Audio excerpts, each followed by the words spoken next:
Adakah Bapak Ibu Saudara rela mati untuk menjalankan tugas ini? Sangat disayangkan banyak orang pada saat ini, dia hanya rela mati demi kepentingan pribadinya. Kita sebagai orang yang percaya justru punya tugas bagaimana kita berjuang, manusia batiniah kita diperbaharui dari waktu ke waktu. Untuk dapat diperbaharui manusia batiniah kita, itu hanya dengan lewat pergumulan, lewat masalah, lewat pencobaan, lewat penderitaan. Itu yang membuat kita menjadi murni, Bapak Ibu Saudara. Emas yang murni dapat diketahui ketika dia dipanaskan, maka akan terlihat bahwa emas itu murni.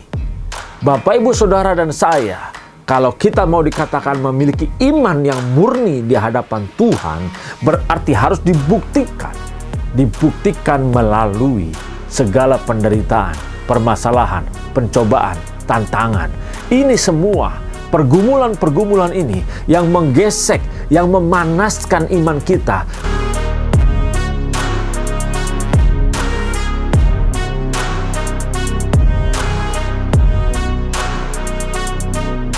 Shalom Bapak Ibu Saudara yang dikasihi oleh Tuhan Yesus Kristus dimanapun berada. Salam transformasi.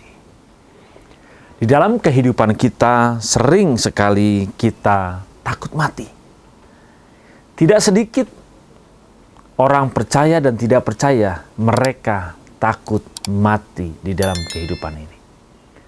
Mengapa mereka bisa takut mati? Banyak hal dan banyak faktor yang menyebabkan mereka takut mati.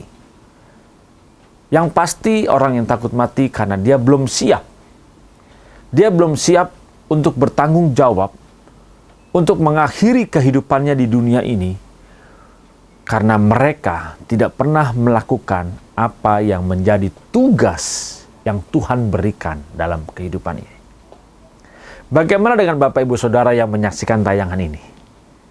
Adakah Bapak Ibu Saudara sudah siap dan rela mati untuk menjalani bagaimana proses di balik kubur? Bagaimana proses menghadapi pengadilan Tuhan? Tidak ada satu orang pun yang dapat terhindar dari pengadilan Tuhan, Bapak Ibu Saudara. Tidak ada satu orang pun yang dapat kembali atau kabur dari pengadilan ini.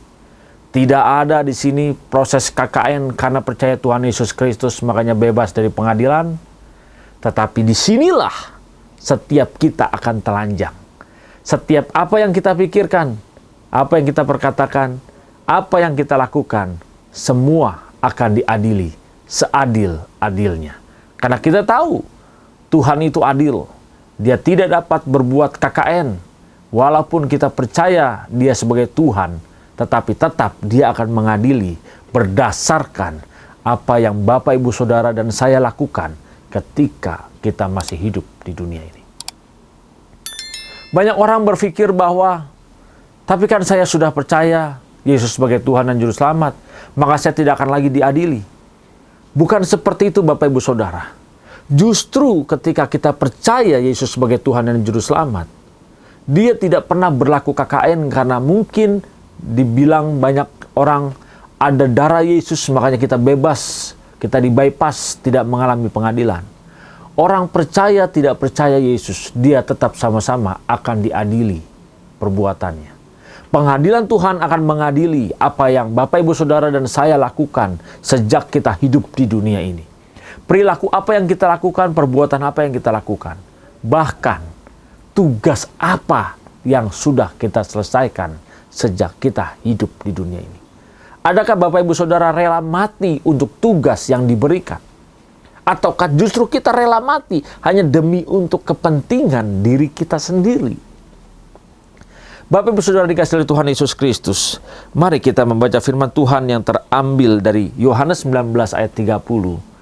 Dikatakan demikian, sesudah Yesus meminum anggur asam itu, berkatalah ia, sudah selesai.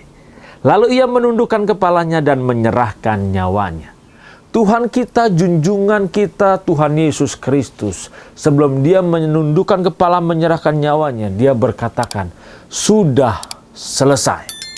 Maksud kata sudah selesai di sini, tetelestai, dia sudah menyelesaikan, mengakhiri pertandingannya, menyelesaikan tugasnya, apa yang dia alamin, segala penderitaan, rasa sakit, segala sesuatu yang dia alamin sampai dia mati di kayu salib, dia selesaikan dengan sempurna.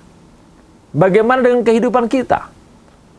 Adakah kita menyelesaikan tugas kita dengan sempurna? Atau justru kita malah menyerahkan kepada Bapa di surga setiap permasalahan dalam kehidupan ini? Tidak sedikit orang percaya justru ketika dia punya masalah, konsep di dalam pikirannya bahwa kita serahkan segala masalah, kita serahkan segala penderitaan ke tangan Tuhan. Bahkan dari mereka berpikir ketika kita mengangkat tangan, maka Tuhan turun tangan mengambil setiap masalah kita, menyelesaikan setiap masalah kita. Bapak Ibu Saudara yang dikasihi Tuhan Yesus Kristus, Tuhan itu adil. Tidak mungkin Tuhan berlaku tidak adil kepada setiap umat ciptaannya, baik itu orang percaya dan tidak percaya. Setiap kita pasti akan diperlakukan dengan adil. Lalu apa yang membedakan kita yang percaya dan tidak percaya? Ingat Bapak Ibu Saudara, setiap perilaku kita, tugasnya adalah bagaimana kita menjadi orang yang berkenan di hadapan Tuhan. Kalau orang yang tidak percaya kepada Tuhan Yesus Kristus, mereka mungkin hanya sebatas menjadi orang baik. Tugas dia berjuang bagaimana menjadi orang baik. Tugas dia bagaimana tidak menghujat Tuhan. Tapi bagi kita yang percaya Yesus sebagai Tuhan dan Juru Selamat, kita dituntut dan kita punya tugas bukan hanya menjadi orang baik saja, tetapi Bapak Ibu Saudara dan saya, kita punya tugas bagaimana kita bisa sempurna seperti Bapa di surga sempurna. Dan kita punya tugas bagaimana menjadi serupa seperti Yesus Kristus Tuhan. Perhatikan di sini Bapak Ibu Saudara, apakah Bapak Ibu Saudara sudah menyelesaikan tugas bagaimana kita menjadi serupa seperti Tuhan kita, Yesus Kristus? Adakah Bapak Ibu Saudara rela mati untuk menjalankan tugas ini? Sangat disayangkan banyak orang pada saat ini, dia hanya rela mati demi kepentingan pribadinya.